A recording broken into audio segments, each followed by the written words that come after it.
Good morning and welcome to another exciting day four with the man, Frank SCALISH. We are all the way up to show 177, which you know what that means, Frank. We're getting close. We're going to have to start planning what we are going to do for show 200 because show 100 was pretty epic. Even though you wanted to skip it so we could get more crappie fishing in, I said, no, that's why you're in town. We have to do show 100. Exactly. I did. That's not far from the truth. I'm just it's not.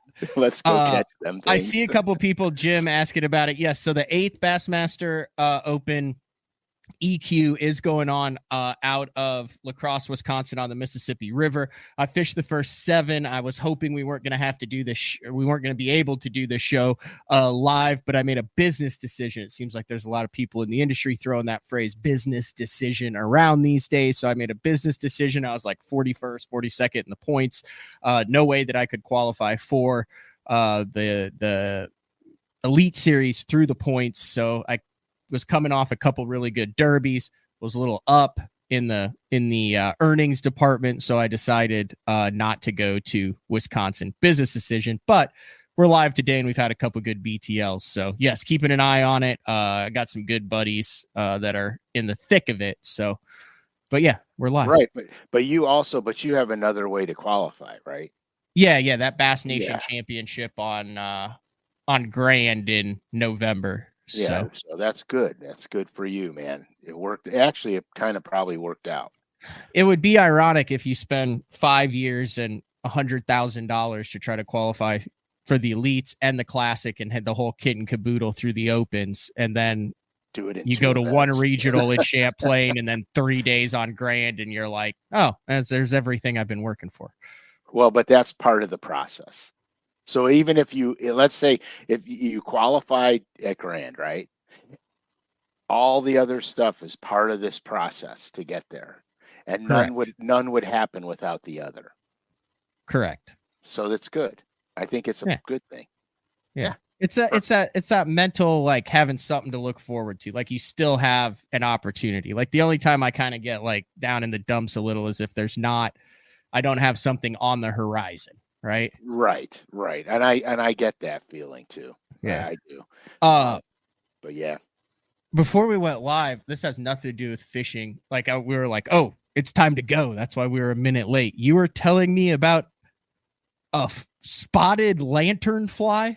Yeah. So this I'm very curious on this. Okay. So this is crazy. So I fish up in the Northeast and I do some traveling to fish. Okay. Not monumental, but a couple and a half hours either way, east or west. And I was on my way to a lake and I was listening to a local broadcast of the area that I was going to, and they were talking about like straight up radio. And so they were talking, I know, dude, it's an old guy thing. And so they were do you just do the dial where you like turn it? It's like, welcome. We have a spotted lanternfly warning. And you're like, oh my God, it's a clear signal. Yes, exactly. That's kind of how it works, except to me, it's a scan button that I hit. But anyway, long and short of the story is they start talking about the spotted lanternfly. And if you see one, you have to kill it. So I'm like, who in God's name is going to recognize what a fly type is? I mean, they're little tiny fly. How the hell are you going to know? And so the irony of it is I don't think anything about it because I'm like, I'm never going to see one unless it lands on me. So whatever. So yesterday I was out fishing with a buddy of mine and he goes, holy crap, stop the boat. Now I wasn't running on plane. I was trolling motoring. He goes, stop the boat. There's a spotted lanternfly on the outboard. And I'm like, don't kill it. I want to see what it looks like. And so I went to the back of the boat and I'm like, oh my God, that thing is gorgeous. It looks like it's like a inch long, inch and a half long. It looks like a moth or a butterfly. That's it right there. And And so hold that picture up because I'm going to explain something in a minute. So I'm like, holy crap, I heard about this thing, but I never saw one before. And so I'm like, okay, what's the story on it? So he Googled it in the boat, and we started going through the story. And this thing is an invasive species. It came from, I'm not 100% sure the region, but let's just say something near China or Asia or whatever, but it got here. Okay. However, this thing got here, it got here. So I'm like, well, what does it do? What's the damage? And so they went through, and it really is detrimental to fruit bearing trees and plants like grapevines, apple trees, et cetera, et cetera. And so at any rate, I'm not going to get into the biological reasons on how it destroys these plants, but it does. So we were literally, and then I got a rant. We were literally working a long section of riprap, and the section of riprap is probably, holy crap, I would say a half a mile to a mile long stretch of riprap. So we get about 30 yards down this riprap, and one of them things lands on my front graph. And I'm like, oh my gosh, it's another one. So I smack it off the graph, knock it in the water, and I'm like, holy crap, dude. I've just heard of these things, and now we've seen two. Well, we go down a little bit farther, and another one lands on the boat. And I'm like, should we call and report this? I mean, I don't know what to do. It's an invasive species. They say kill them all. I don't know what to do. I mean, obviously I threw that one in the water too. So anyway, we see 4 of them on this one stretch of riprap. Okay. And so we made a move to another section, and it was really windy. The wind had switched out of the east, and it was blowing. And I ran around the corner and fished this other spot, and we must have seen 20 of them, dude. And I was like, holy crap, this is a problem, okay, because they're here. Well, when I got home, I was telling my wife about it, and then I got a rant. I'm so pissed right now. I gotta tell the story. Okay, so everybody knows that I get a little jittery in the bass boat when guys cut you off or go in front of you and stuff like that. So we're fishing this stretch of riprap, and I'm gonna draw this thing really quick right now. There haven't been many SCALISH rants that involve drawings or diagrams, so I'm all in on this. Yeah, I have 2 rants, 2 different situations, 1 jet ski, 1 boat. Can we circle back to the spotted lanternfly after the rant, though? 100%. Okay. This is all part of it. Okay, so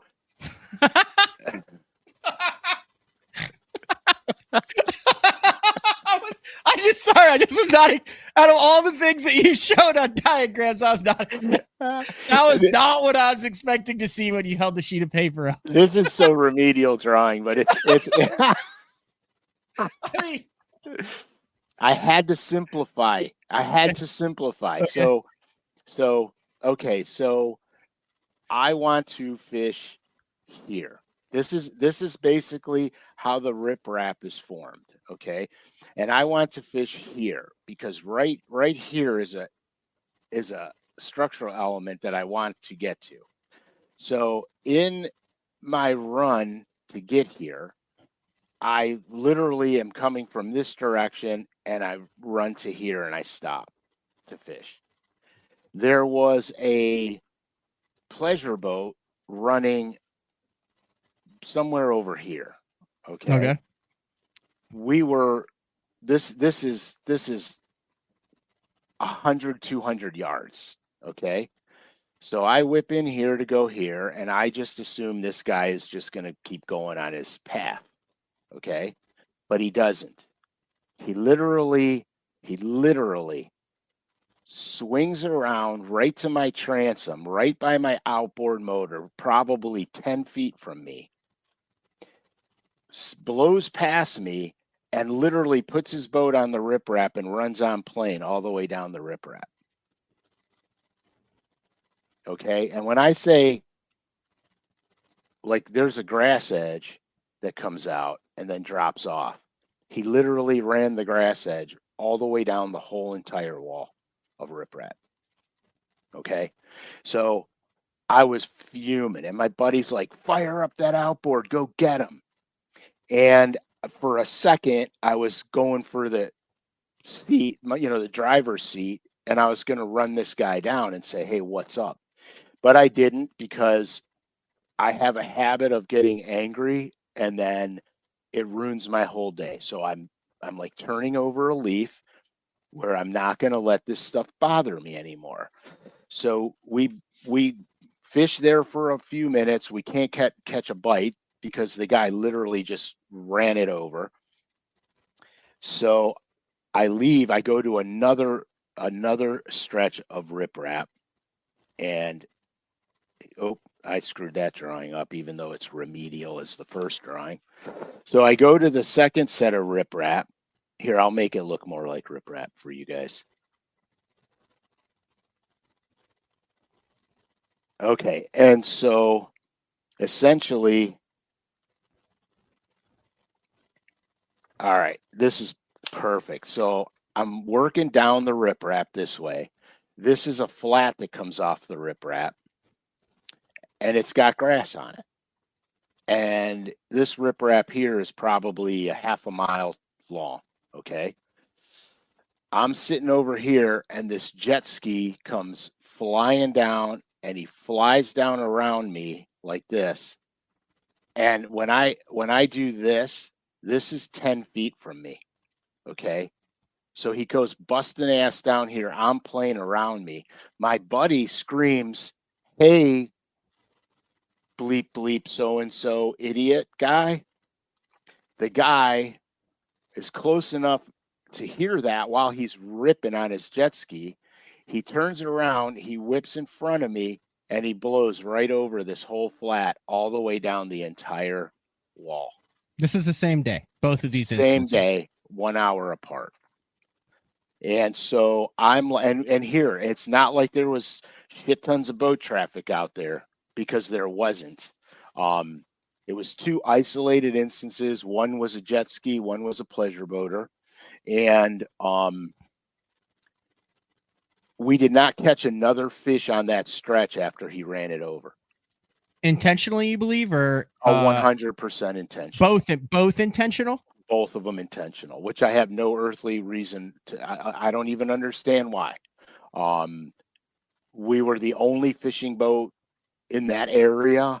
There was 2 other boats out, and we saw each other once the whole day. And so I don't understand why they singled us out.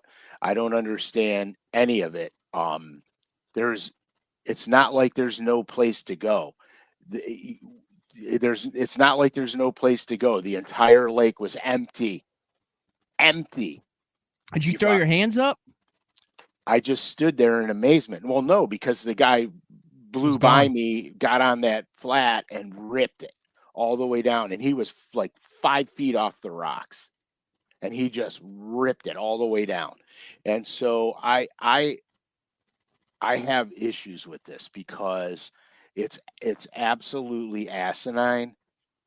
If you are a boater or a jet skier, and I'm not talking to our audience. Clearly, I'm not talking to our audience. If you're a jet skier or a pleasure boater, just because you don't hit the guy, just because he didn't hit my boat, that doesn't mean you're not too close. You have to respect people on the water. There's no lanes like in a street, where to go, how to go about it. You can go anywhere you want. Why you have to cut in front of a bass boat while the guy's fishing, run all the crap over that he's fishing, is unbelievable to me. It took every ounce of energy I had in my body not to jump in the seat and run that jet ski down. And I made a conscious decision yesterday after this happened. This is no longer going to be my mental attitude. This is no longer going to be my mental attitude on the water. If you want to be if you want to be that way, you go right ahead and be that way, because I don't really care anymore. I'll go somewhere else and fish, and I'll come back later. But you do care, Frank, well, I much. do care. You're not fooling yourself or any of the listeners right now by saying that you changed it, that you don't care. You will care until you make your last cast. Just own it and just be proud of yourself that you didn't track the guy down, and we're doing this with your one call. Yes, we have 5 minutes for today's right. 4 minutes and okay, we're gonna bring seconds. Frank in. You have received a call from an inmate at Cleveland Correctional Detention Facility. Do you choose to accept? I wish they were listening on this show. I can assure you they are not. I 100% assure you. And when the pleasure boater did it to me, I looked at my buddy and I said, clearly that's a COVID year boat buyer, because he doesn't know anything. But when the jet ski guy did it, it was totally intentional, 100% on purpose, and he was a complete a-hole. And it took, like I said, it took every ounce of energy I had not to run him down. And I could have ran him down in my bass boat. And I was fuming. And it ruined my day. And we caught him. We caught him yesterday. It was a hard pattern. It was a very specific pattern. And that guy wrecked it. He absolutely wrecked it. And believe me. Anyhow, I think we should probably go back to the spot. Listen, though, so I didn't see this coming. So one time I was out with Michael Simonton. It was glass. We were the only boat out on Erie. I can't even remember where we were. This was probably 7-8 years ago. Mm-hmm. And we get out, and he's got a little rock vein out there. You know, no scope, nothing back then. We're just pitching drop shots, and we're catching them. Perfect. And we're probably 4 miles off. We're in this like bay, and there's a marina in the bay. There's no other boats out, and we're just having a good time. And here comes, jet ski way off. We don't think anything of it. Well, it's just a dude, and he comes out, and he starts doing tricks 50 yards from us. And it wasn't a black and red jet ski, was it? I don't remember. But there's literally the Great Lake right around there.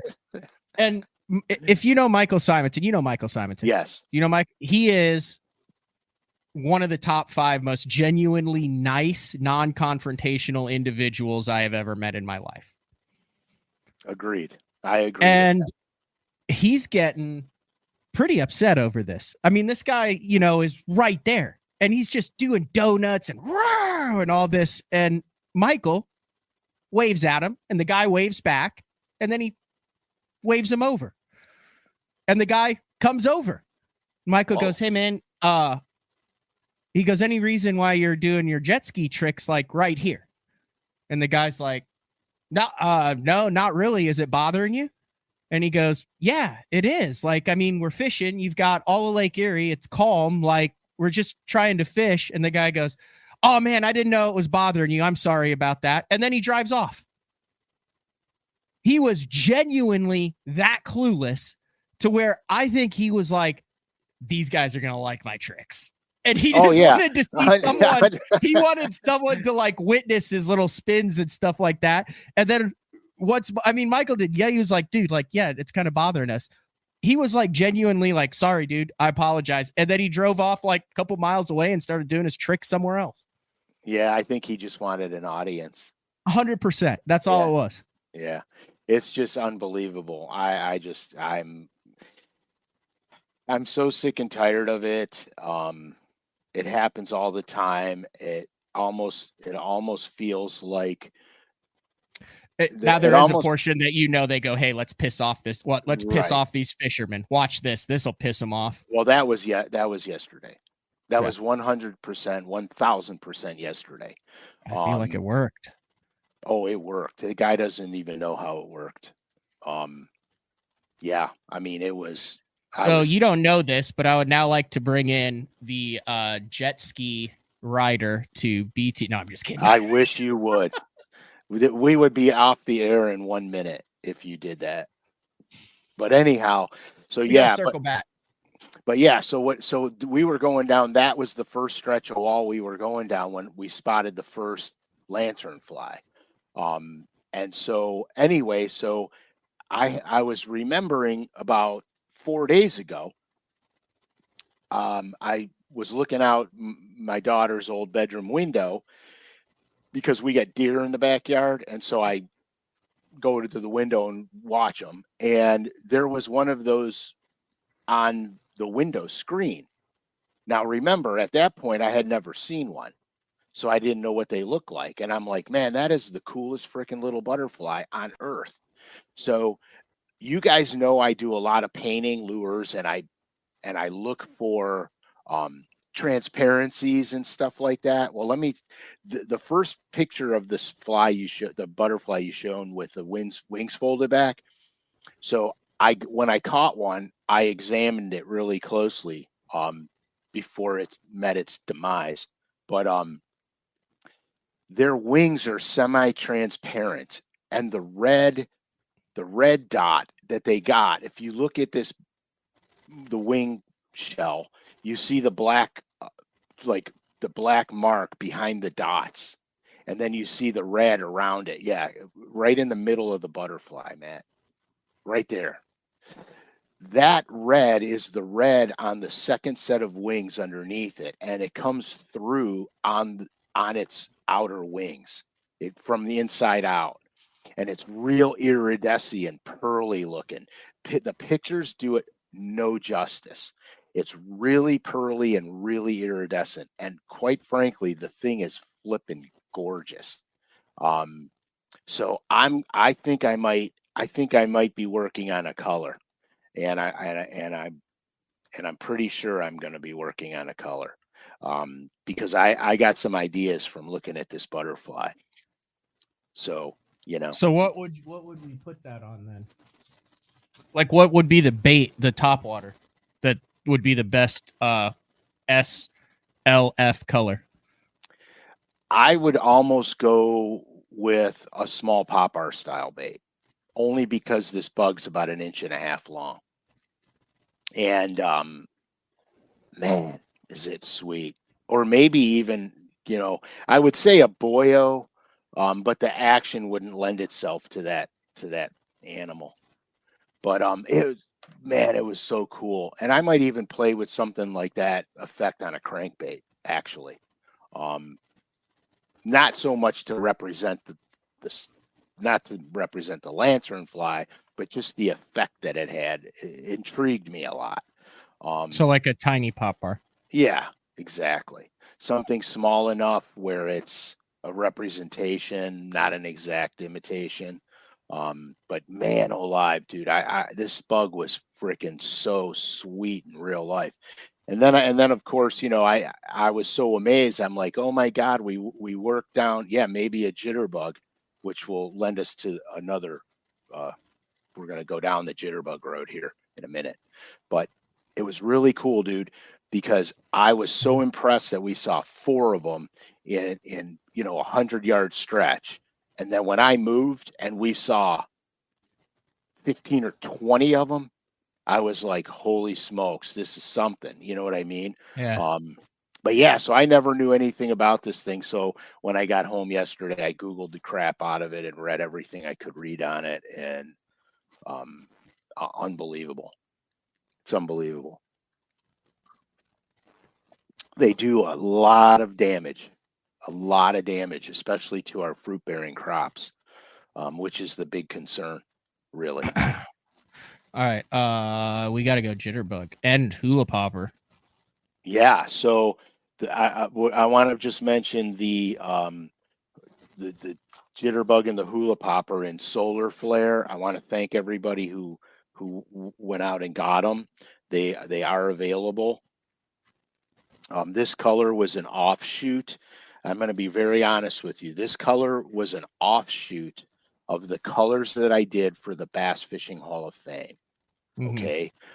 I was working with KVD on his color, and I wanted to do something really neat, different looking, and kind of modernize it. Yeah. And so what I did was I took a red-winged blackbird pattern and I completely morphed it into something very modernistic. So it was a representation, not a duplication. And I wanted it to look really cool. So I pearled the back of it. Well, actually, I pearled the whole bait with a like a purple pearl. I'm gonna have to take this thing out. Now I have one that's very similar to that. Like it's that's different. This is the Hula Popper. You've got the jointed. Yeah, I've got the Hula Popper here too, but I pulled this one out, and so you can see the pearls on the back, and I marbled it with black over a dark gray, and then the side color here was going to be the representation of the red-winged blackbird. I wanted something real modern, really wild and cool.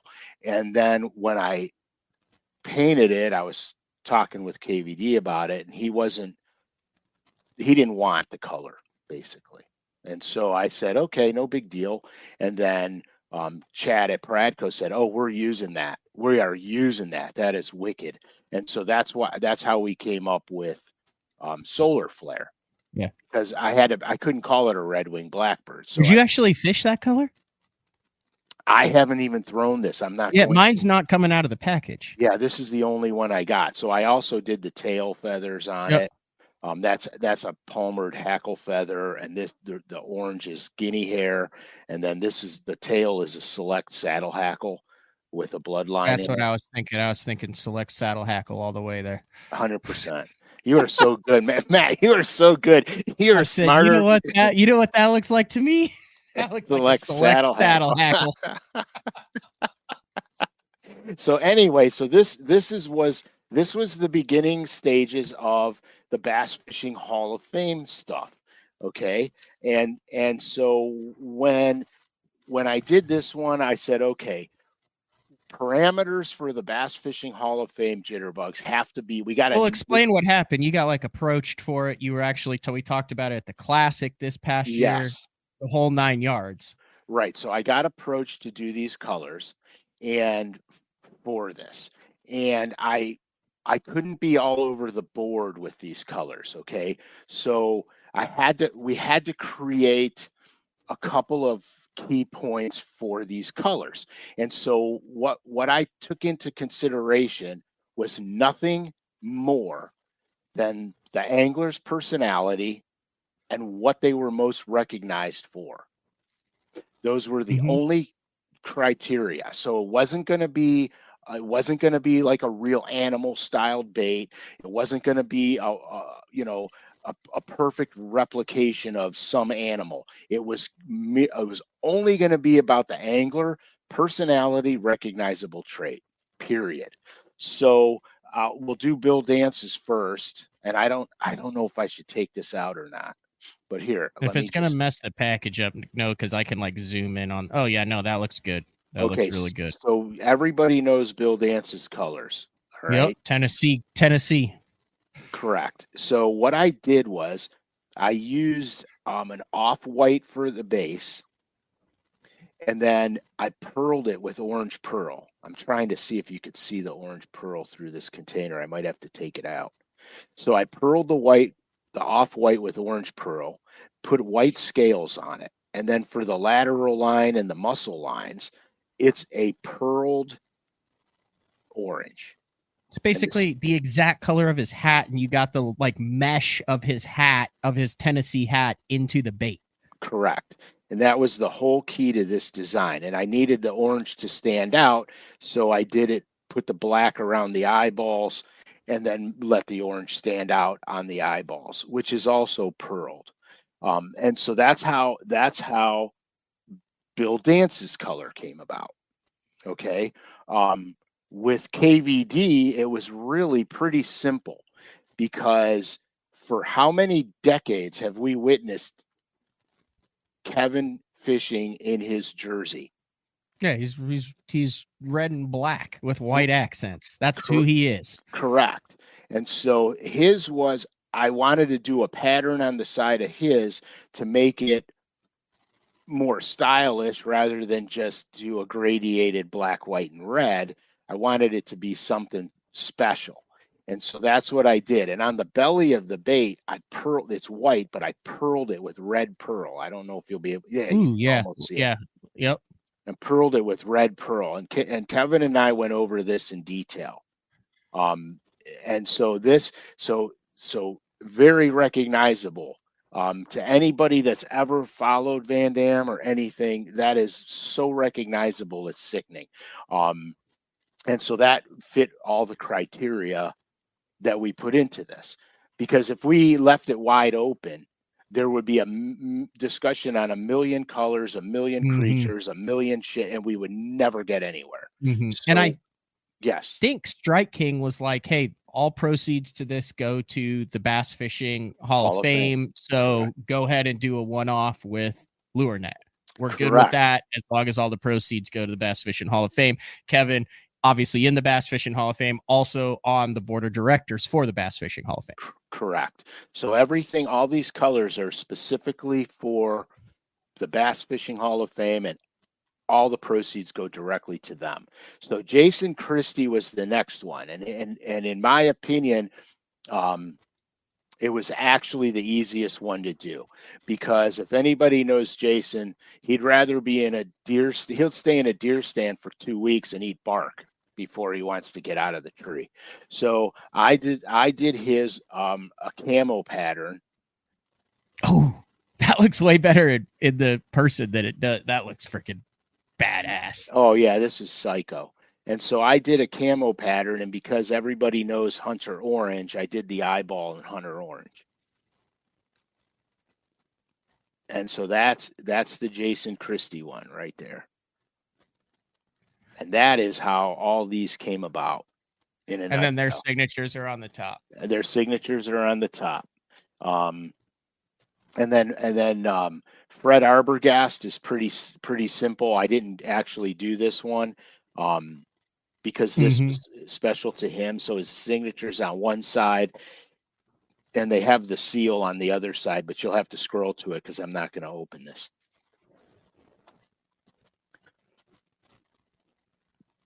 And so yeah, so that's how these the Hall of Fame lures. Yeah, there it is. That's how the Hall of Fame lures came to be. And again, this is important to the bass fishermen, because the Hall of Fame is basically it's everything that bass fishermen have fought for, strived for, or accomplished in the long history of tournament bass fishing. So it's very important. So originally, I was going to also have a jitterbug in the mix. That didn't pan out exactly the way we thought it was going to go. And so I wanted to do something way different, way special, and something that I haven't done before. And so I took some of my favorite custom painted crayfish patterns, and they're all gonna be out in the signature series bait, but they're these ones that I have are my hand painted ones. So how it works, before we do a color, I paint them, I write down the formula, I paint 2 for the company, and I keep 1 to 3 of them for myself in case something happens to the originals. And then I have a color formula, step by step, how to paint them, what paints I used, what the mixture ratios are, etc., all the way down the line, so they have this finished thing. So what I did was I took my original painted crayfish patterns. And I put them in, I signed every one of them and put them in a shadow box. Boom. And my signature is on the bottom of them. If you can see it, I'm trying to. There's one of these in existence. This exact shadow box. There's no, this is the only one ever. And so basically, so I put them in the shadow box. And I hand wrote all the color labels on them. I was going to type it out and print it, but I hand wrote them all because I figured if this is going to be hand done, it's going to be hand done. That is badass. And so we will be auctioning this off for the Bass Hall of Fame, and all of the proceeds for this will go to the Bass Hall of Fame. Okay, so this is important here. So this right here. So last year, Frank did a drawing and a call and whatnot for the Bass Fishing Hall of Fame. So just real quick, every year, I'm on the board of directors and for the Bass Fishing Hall of Fame. They just did a bunch of renovations there in Springfield, Missouri. I had it pulled up this year, the 5 that are going in. And part of the reason with the jitterbug and all that, Fred Arbogast is going in to the 2024 as one of the 5. Mike McGinnis from JM, Skeet Reese, who we've had on the show, Zona, who we've had on the show, and then Alfred Williams should have been in the Hall of Fame 10 years ago, 20 years ago, but he gets to go. He's going into the Hall of Fame too. So those are the 5 that go in. So that Hall of Fame, all of the we've done hundreds of thousands of dollars worth of grants, the space at Wonders of Wildlife, the fish habitat projects that are done around the country, all of the Hall of Fame funding, primarily the majority of it comes through the yearly auction, which is on BidPal, which you can go to bassfishinghof.com. Right now, the tentative date for that release, the Hall of Fame is on the 26th. They're saying that's probably going to open on the 23rd. So anyone in the world, you can get on and you can bid online. It's an online auction, and then it also is the night of the Hall of Fame banquet, which is at the Wonders of Wildlife. You know, Johnny Morris was there last year. All the Hall of Fame members that are in attendance, they get their blue Hall of Fame jacket, and then Skeet and Zona and Alfred and Mike and representative, someone from Fred Arbogast's family will be there and talk. It's gala, but Frank, you put this together for this auction. So when it is available, it'll be on both of our social medias. It'll be on Bass BTL, the BassZone.com website. As soon as it's out, we'll talk about I'm going to do a Hall of Fame show with all the auction items. But if you want to get your hands on that, you can bid on that. It's probably going to go for something astronomical, but along with that is a guest spot on day 4 with Frank Scalish, and then a call with you where you can talk to the guy about it. And if you want to do a short lake breakdown on where you fish and stuff, Frank will walk you through and do a little locker room session with you. Correct. And here's the thing. This is all good. This all goes to the Bass Hall of Fame. 100%. And these lures, are hand painted by me. These are not like lures that you put on. Those are actually painted by you. Yeah, physically painted by me, signed by me personally, and they're part of the Signature Series collection. Only these are the ones that I would send to them to have them copy. So these are the original baits. Yeah. So there you go. So thank you. There's the Hall of Fame, bassfishinghof.com. You can keep that. And once they know the exact date when that auction will open, but you can, read about all the different inductees, all the different grants that they do. I think this is it right here. Iconic Anglers Celebrate Arbogast introduction. And then there it talks about, there's the Jason Christie, approximately how it'll all be. Oh, this is that one we showed there where Frankie's in the back out sucking down a Coors Light, telling a story about how he was blasting him on St. Clair. Exactly. So So yeah, that's it. You know what I mean? I love the sport a lot. I got my hands in a lot of areas in the sport, and you just got to give back sometimes. You know what I mean? And honestly, part of giving back is as an angler, as a seasoned angler or a person who fishes more than most people fish. Part of giving back also is taking somebody out fishing that may not have the opportunity to fish a lot or that may not know how to fish, but taking them out to fish, introducing them to the sport is also part of giving back. You know, uh, my wife, I took my wife fishing the day before yesterday for the first time in probably 16 years. Um, when the kids were born, I was always running Bassmasters. I was never home. We never fished together. When the kids were little, she would come with me and the kids to manage the kids while I taught each of the kids how to fish. And so she never really got an opportunity to just spend time in the boat with me. And so it was really kind of ironic because last week she's like, "Man, I think I want to go fishing with you." And I'm like, "Really?" No, I said, "Okay, no problem." And so, but there was problems, okay, because um, she doesn't cast because she doesn't fish. So everything was brand new to her. This wasn't, it wasn't like getting into a boat with somebody who fishes all the time. This is brand spanking new.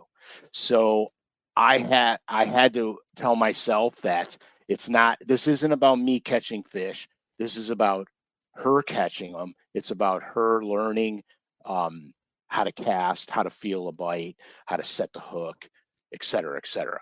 So the lake I was on is in a transitional period. A lot of the bass are within 10 feet of the shoreline. So for somebody like Matt, me, probably 3/4 of our audience, you're dialed on it. You're going to have your square bill, your flipping stick, your spinnerbait, your chatterbait, and you're going to go down and you're going to maul them. But casting accuracy is critical, especially when you're putting boat docks into the mix, blowdowns, etc. So I slid up to the bank first, and I had to rig her equipment so she could use it. So she can't use a bait caster yet. So I rigged a spinning rod. I had one spinning rod with 20-pound braid, 17-pound fluoro leader, and I put a flipping jig on it. And then I had another spinning rod, and these are all Powell spinning rods. I did a 744 for her jig, and then I did a 703. I had a Great Lakes Finesse micro jig on with a little crawdad trailer, and the micro jig was for structure fishing. The flipping jig was obviously for the bank. So when I went up to the bank, I showed her how to do it, showed her how to do it with the spinning rod and everything. And it was tough because she doesn't know how to cast very well. So she was short most of the time and not accurate. So she wound up catching a couple on the bank, which was good, but I could see the frustration level. So I said, "We got to go." And I said, "We're going to go offshore. We're going to fish offshore, and you're going to use this one." And it was the Great Lakes uh, finesse football jig. Okay. Yep. And I said, "All you're going to do is cast it out. I'll tell you where to cast it. Cast it as far as you can. Let it hit the bottom, and then do nothing but drag it back to the boat. And when you feel cover, when you feel it getting stuck on something, just shake your rod tip towards you, and it'll come right over and through it. Easy peasy." And so that's what we did the rest of the day. We just went offshore and structure fished, and she caught a half a dozen bass all on her own, casting. I was casting for her, then casting for me, casting for her, casting for me. And she said, "I don't want you to do that. I want to do it on my own." And I said, "Okay, cool." And so that's what we did. And then she wound up, catching bass on her own, and it was good. And now she wants to go again. So I'll I'll teach her how to cast in the yard so she gets better at it. So next time she goes, it'll be easier for her. And the whole premise of that is you have to have patience with somebody who doesn't fish because they don't know what you know. And you can't expect them to. That's an impossibility. So you have to have patience with them and you have to make those adjustments. And so the whole important thing was to get her to catch fish on her own and go that route. And so and it turned out to be a pretty good day. It was really laid back, no expectations. It wasn't about me catching them, even though I caught them anyway. It was more about her catching them and understanding what we as anglers go through during the day on the water. It's not, she sees what everybody else sees, watches Bassmasters and sees guys catching them one right after the other. And and so she thinks that's how it is. And so you introduce them to the sport. Now we did catch plenty of fish that day. We caught well over 20 and we got some big ones too. We got some 3s and some 4s. So she got to experience what a big fish feels like and what a little, 12.5-incher feels like. And so it was good. It was a really good day. And now she wants to go again. So, that's how it has to be done to get somebody interested. I could have went out there and not helped her out and just went out there on a smash fest and she would have had the worst time of her life. So, I just thought I would share that because I can't believe that it's been that long since she's been in the boat with me. Yeah, that's a good story. And then, I mean, that pays off too, especially, I mean, for them to understand, I say them, I say for people who don't fish, whether it's your friend, whether it's your girlfriend, wife, significant other, kid, even, Right. like to get them out. And if they can just get a little taste of the exhilaration of, oh my gosh, I've got one, or feel a bite or get that excitement or something, like it helps you like connect and relate to it. So now instead of, he's just going fishing, you kind of share with the excitement as to why you're watching Day 4 with Frank every single morning. So that was her best one of the day. Nice. I like it. Yeah, that was her best. I can't. It's a little. Yeah, no, it showed up glary. Yep. And then it was about a 2.5 pounder. Yeah, and she was really thrilled to catch it, and that was my best one of the day. Oh yeah, you definitely won that. And then this was waiting for the pontoon boats to pull out of the ramp so we could go home. Look at, she's smiling. You're just gritting your teeth right now. Yeah, because she wanted a selfie, and I'm like, really? Yeah. Like, really? Yeah. That's cool. I had a similar deal when I went to Canada with my Uncle Dave. So he hadn't fished in 11 or 12 years, wasn't a fisherman, like didn't even know how to use a spinning rod, which I kind of showed him, but when he used, we had some line under the spool there a little bit, and but I teach him reel against a drag. But here's what I found, and I'm going to throw this up just as and I saw someone said about it in the comments. I'm not sure who it is, but a high quality Zebco spin cast reel. Oh, dude, is yeah. So listen, I know there's a stigma when you talk about like serious bass anglers and spin cast reels.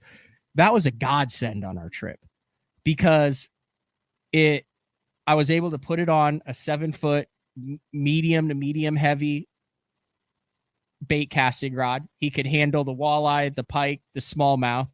He was able to cast on his own. It was something he was familiar with. While he was fighting it, I could reach over and hit the, drag as to whether it was too tight or too loose, 0 tangles. And then, what I started doing was I wanted to smallmouth fish, but we put a Rapala G13 or G11 on, just trolled behind the boat. He could cast it out, sit on the side. I finally figured out a use for that little button, the constant on button that throws you out of the damn boat every twice a day. I would hit it. I would get it going to 1.9 miles an hour, which would allow me to hit the bank, use a jerk bait, spook, do whatever I wanted to, And then about every 5 minutes I'd hear, there's one. And I just hit the off, and he'd have a pike, a walleye, or a bass on. I mean, one day he caught 14 bass in a morning session trolling that behind me. And I would pick banks that had, big rocks out. I would use my forward facing to make sure I wasn't going to run into it. And I would stay in that 8 to 12 foot range. And that bait was 5-6 foot behind the boat. Dude, we caught literally like 190 fish in 3 days. And he was hooked up about every 10 minutes. Dude, that's with the perfect. Zebco.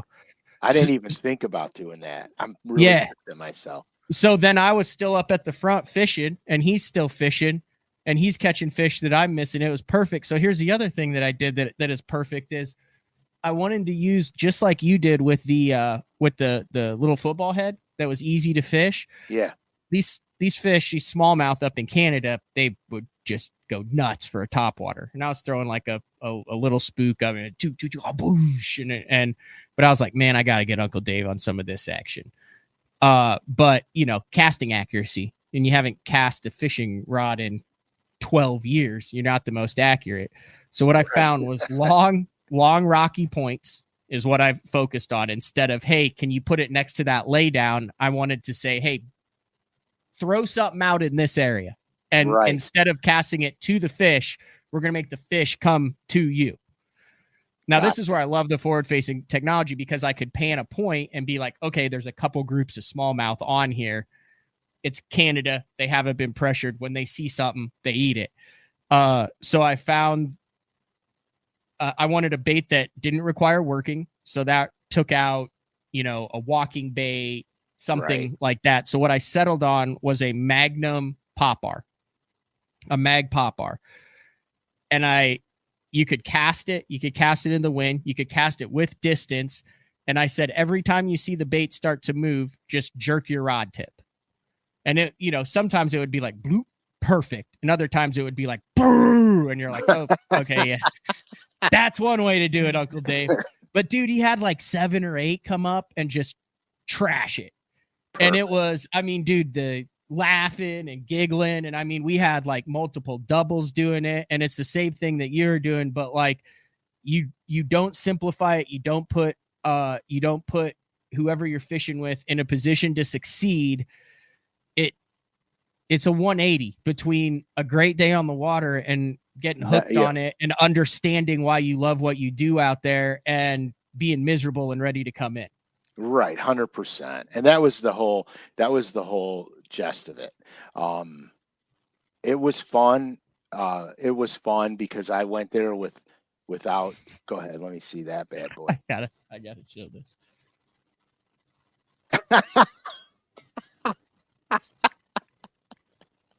That's so perfect, dude.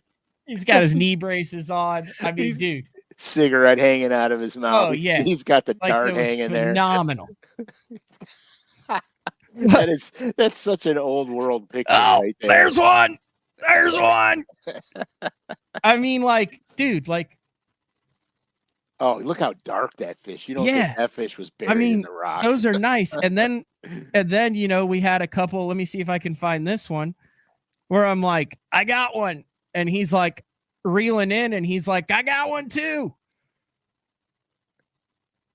Oh yeah, dude. That's great.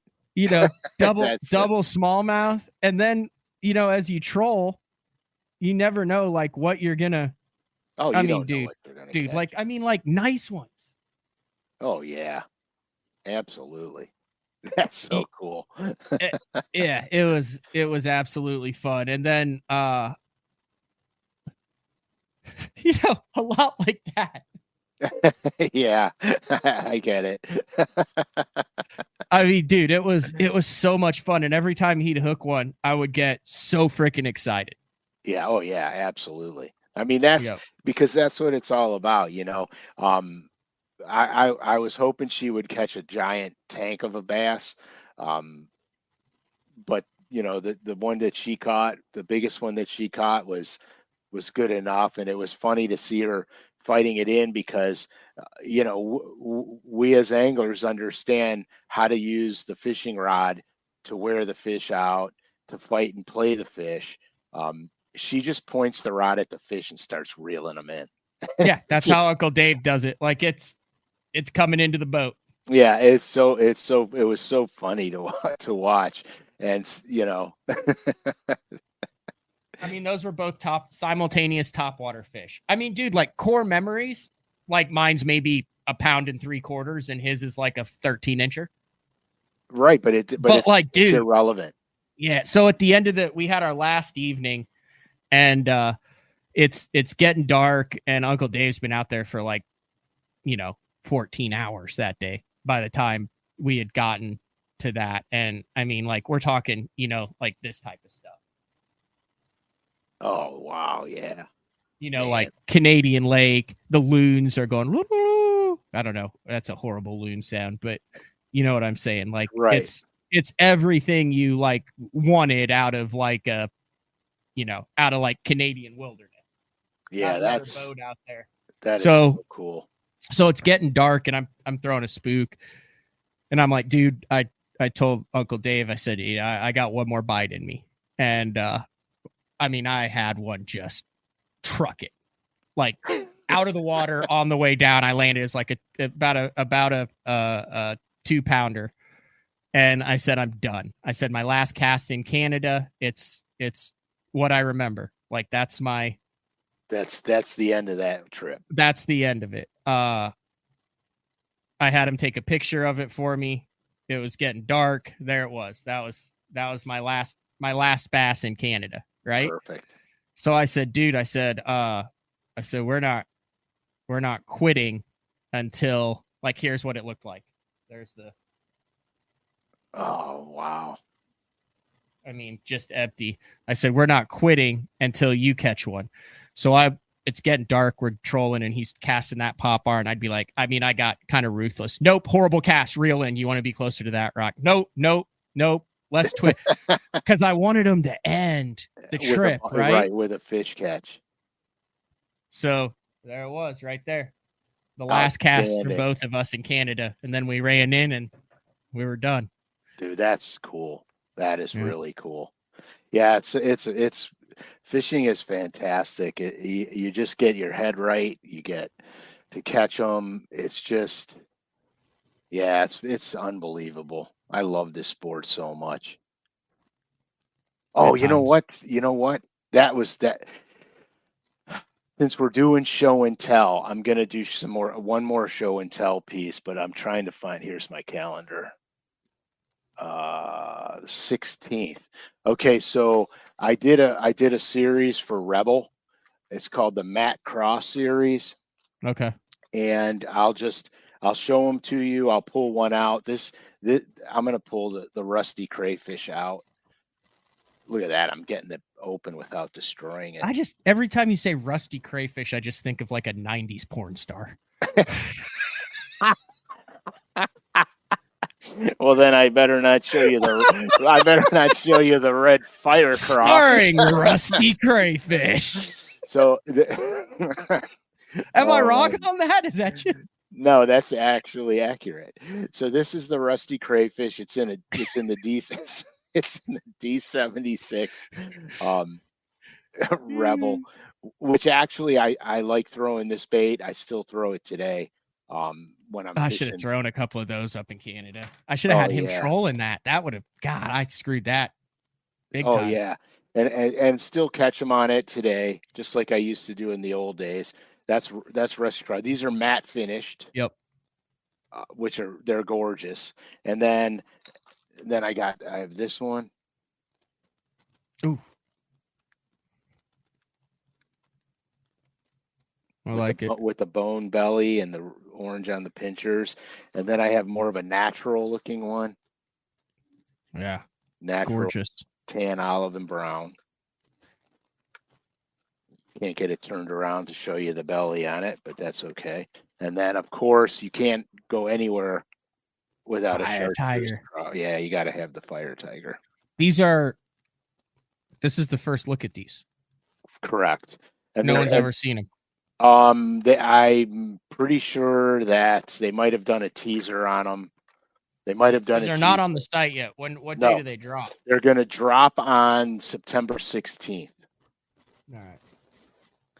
And it's wild because I didn't want today to be a show and tell day, but It turned there's into a show and tell day. it did, because I've been painting so many baits, doing, for so many different things that sometimes you got to see them. I'll say this though, you know why you're painting so many baits for so many different things? Because we have the best listener base in the game, Frank. Oh, dude, this is the #1 fishing podcast in the country. And there's no question about it. Trust me, if the listeners and these things weren't selling, you wouldn't be painting them and they wouldn't be putting your signature on them, Frank. So we're not saying go out and buy. If you want to buy a signatures once a month, if you want to buy something to support the Bass Fishing Hall of Fame, if you want to buy stuff that you think you're going to use in fishing, like, yeah, we point you in to the direction and say, hey, these are options. But by all means, man, if your budget's $20 a month, do what it is. If you want to buy everything and have it all with the Frank, it is what it is. But we always try to throw some education, a little reasoning behind it. So like I said, the last thing we do have like serious meetings about like, hey, we're not turning this into a, hey, here's stuff, go buy. Like I'm very worried about that with BTL. That was one of Mark Jeffrey's things. He's like, hey, we're doing this when we're doing it. Like, if they want to do it, we can do it. But you're making the colors, you're showing the colors. And I think part of it is they do a really good job of not outpricing the normal guy.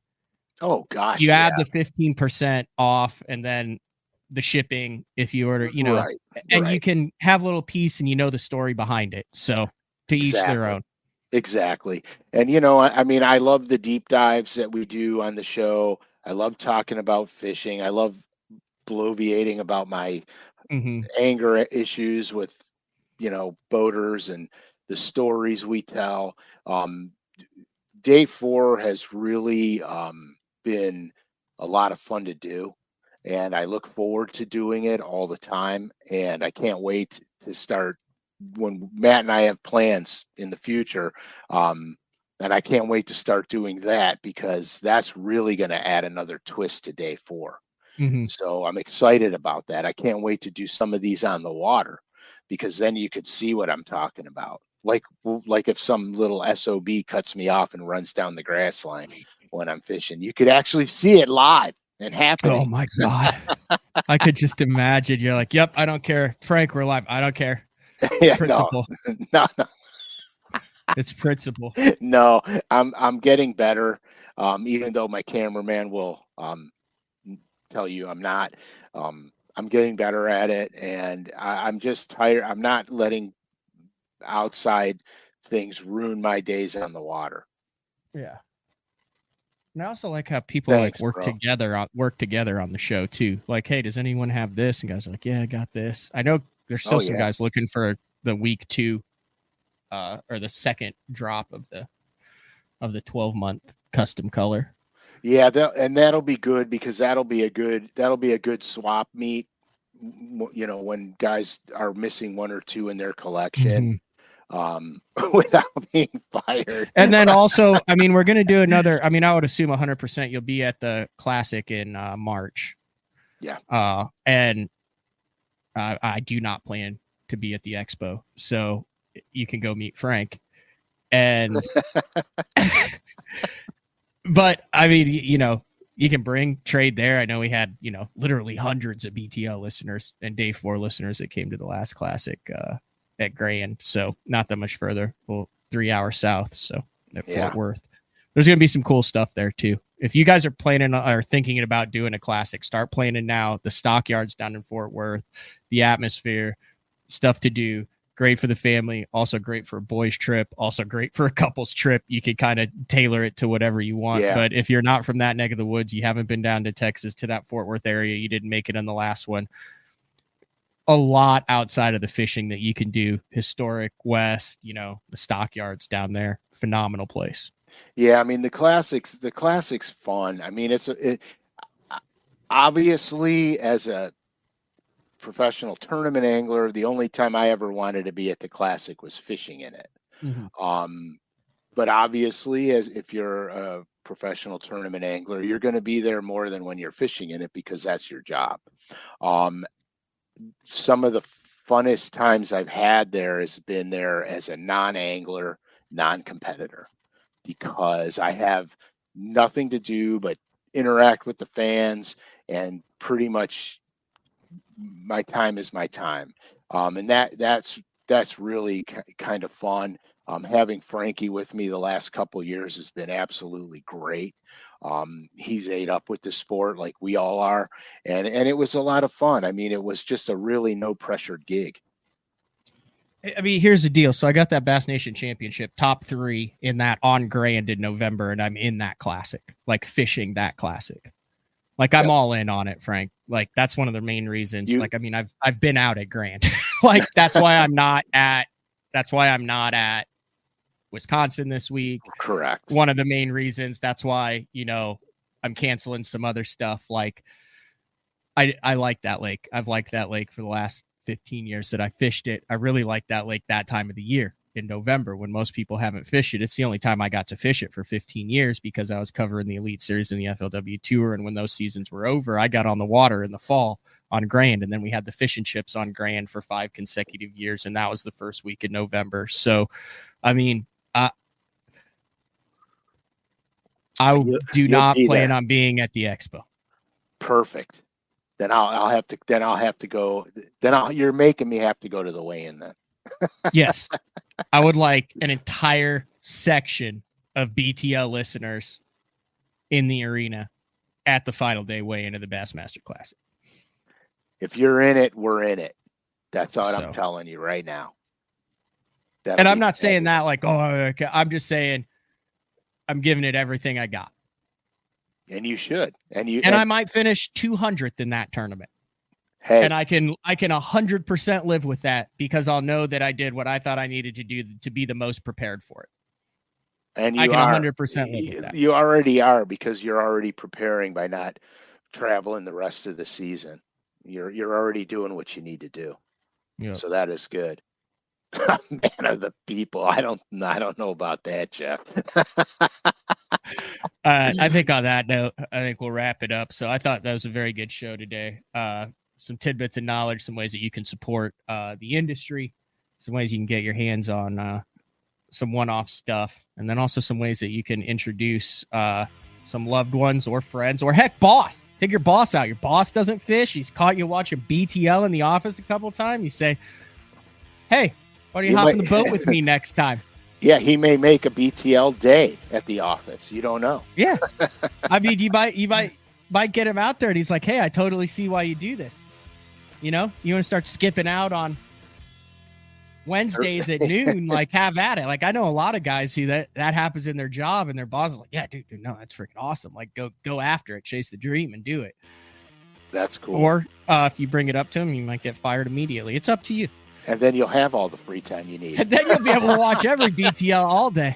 Exactly. Just read the roof. So, all right, this has been another edition of Day 4 with the man Frank SCALISH.